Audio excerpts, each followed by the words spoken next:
Hi, my name is Thomas Engelkamp, and this is my submission for Speech 1110. Say hi, everyone. Hi.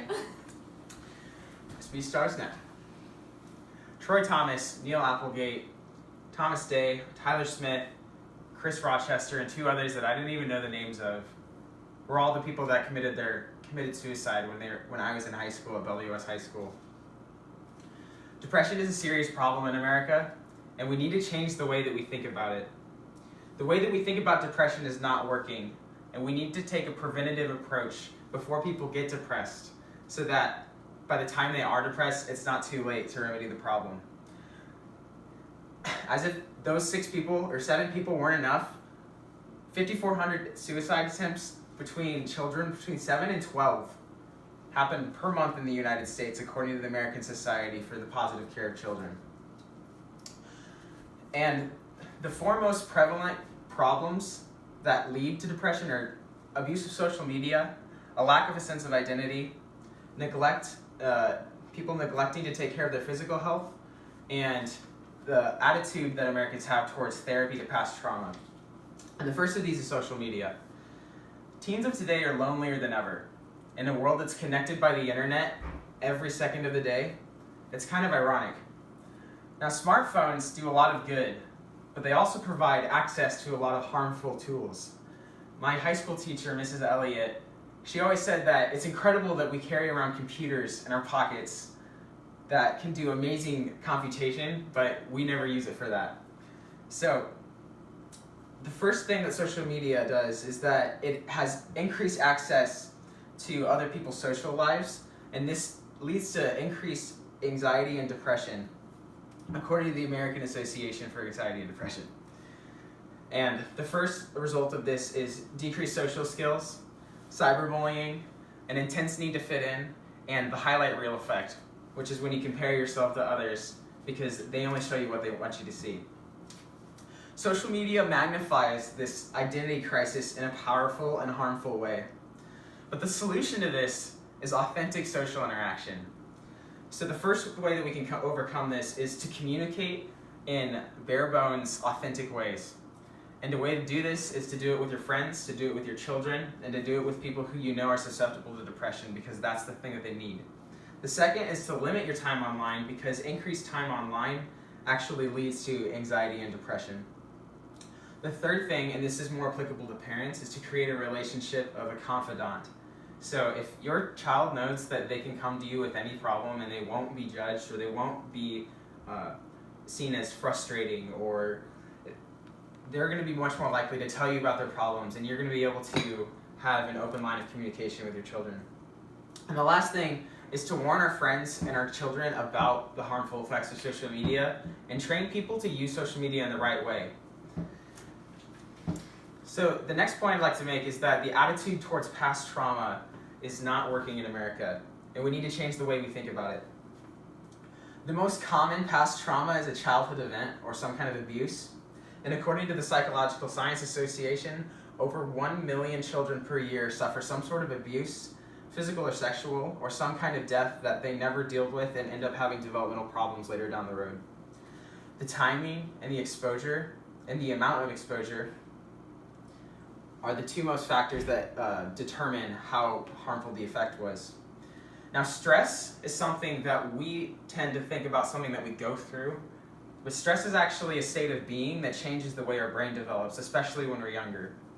I can talk about this firsthand experience because my sister Sam, her best friend died in a car accident her sophomore year of college, and Sam was depressed for 3 years, stayed in her room, never really talked to anybody, was on her phone all the time, exhibited all these warning signs of depression, and she had a completely flipped around personality after that experience. And she's never gone to therapy after that, and she struggles with anxiety now and is medicated for it. And it's really hard to see somebody go through that. So I'm a personal testament to how it's affected somebody in my life.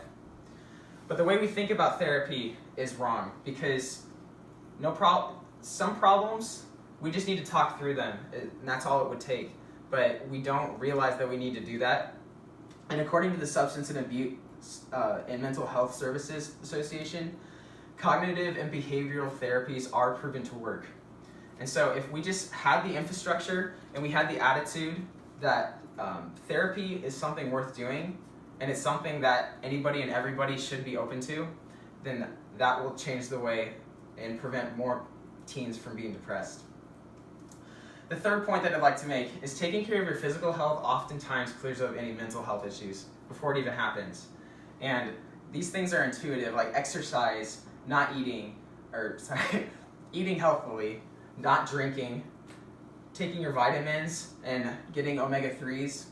And the first of these is exercise. So exercise releases stress and decreases stress and releases dopamine. And after you exercise, there's chemicals called endorphins, which are short-term increases and releases of dopamine.